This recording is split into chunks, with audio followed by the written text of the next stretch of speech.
Hi hello வணக்கம் welcome back to splendid cooking. இன்றைக்கி splendid குக்கிங்கில் நம்ம பார்க்க போகிற ரெசிபி வந்து ஒரு pot வெஜ் பிரியாணி எப்படி செய்கிறதுன்னு தான் பார்க்க போகிறோம்.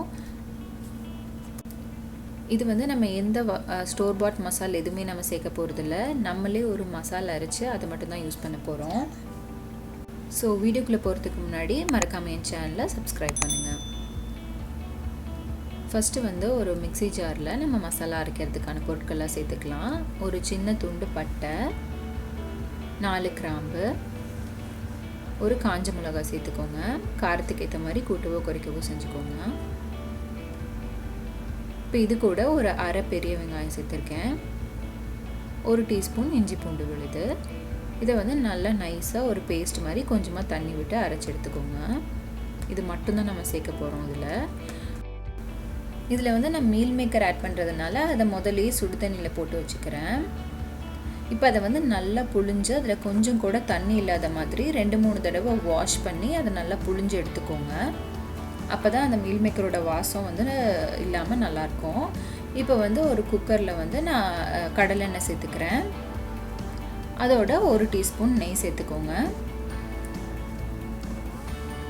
நல்ல எண்ணெய் சூடானதுக்கப்புறமா இதில் வந்து ஒரே ஒரு பிரியாணி இலை சேர்த்துக்கிறேன். ஒரு 4-5 முந்திரி பருப்பு சேர்த்து அந்த முந்திரி பருப்பு வந்து பொன்னிறம் ஆகிற வரைக்கும் அதை வந்து எண்ணெயில் வறுத்துக்கோங்க.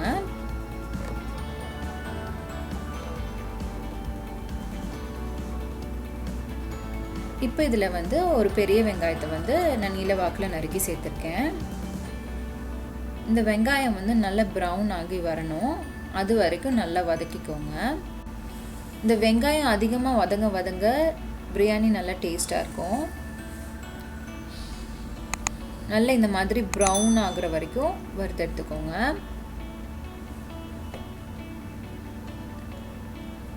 அடுத்து இதில் நம்ம அரைச்சி வச்சுருக்கோம்ல பேஸ்ட்டு, அதையும் இதில் சேர்த்துக்கலாம்.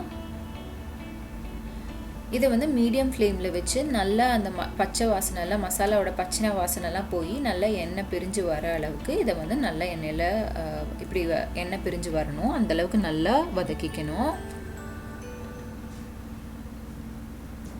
இப்போ வந்து இதில் காயெல்லாம் சேர்த்துடலாம். நான் வந்து கேரட்டு, பீன்ஸு, அதுக்கப்புறம் உருளைக்கிழங்கு இது எல்லாத்தையும் சேர்த்துருக்கேன். உங்களுக்கு இதில் காலிஃப்ளவர் என்ன காய் வேணுமோ, பச்சை பட்டாணி எது வேணாலும் சேர்த்துக்கோங்க, நல்லாயிருக்கும். இப்போ இந்த காயெல்லாம் வந்து ஒரு 50% வந்து குக் ஆகிற வரைக்கும் இதை வதக்கிக்கோங்க. கொஞ்சமாக கல்லுப்பு சேர்த்துக்கிறேன். எல்லாத்தையும் கலந்து நல்லா காயெல்லாம் நல்லா குக் ஆகட்டும். அடுத்தது வந்து இதில் ஒரு பெரிய தக்காளி சேர்த்துருக்கேன். இந்த அளவுகள் வந்து நான் ஒரு 2 கப்பு அரிசிக்கு மட்டும்தான் அளவு சொல்லிட்டு இருக்கேன். இதிலே கொஞ்சம் கொத்தமல்லி, புதினா இலைகளையும் சேர்த்துக்கோங்க. சேர்த்துட்டு இந்த தக்காளி நல்லா மசியணும், அந்தளவுக்கு குக் ஆகணும். இப்போ வந்து நான் அரிசி சேர்த்துக்கிறேன். 2 கப்பு அரிசியை வந்து அரை மணி நேரத்துக்கு முன்னாடி இது சமைக்க ஆரம்பிக்கும் போது தண்ணியில் ஊற வச்சுக்கோங்க. அப்போ கரெக்டாக இருக்கும். இப்போ இதோடையே ஒரு 2 நிமிஷத்துக்கு எல்லாத்தையும் ஒன்றா நல்லா கலந்து விட்டுக்கோங்க.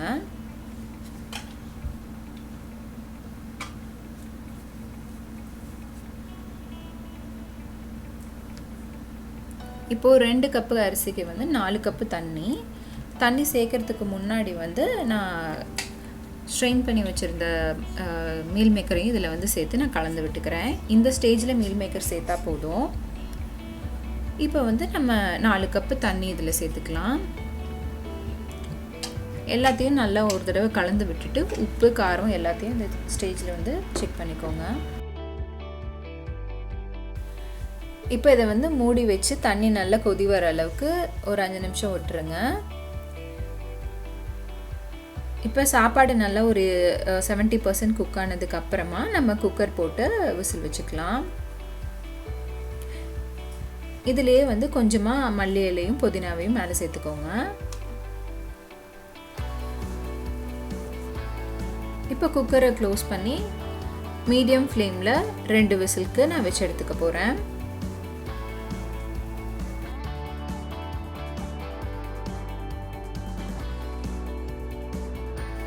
இப்போ 2 விசில் வந்தாச்சு. ப்ரெஷர் நல்லா ரிலீஸ் ஆகிடுச்சு. இப்போ வந்து சூப்பரான வெஜிடபிள் பிரியாணி சீக்கிரமாக ரெடி ஆகிடுச்சு. இதில் வந்து நம்ம எந்த மசாலும் எக்ஸ்ட்ரா சேர்க்கலை. இந்த ஒரு மசாலா நம்ம அரைச்சி வச்சா போதும்.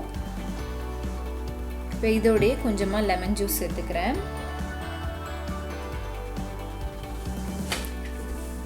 அப்புறம் ஒரு டீஸ்பூன் நெய் சேர்த்துக்கோங்க கடைசியில்.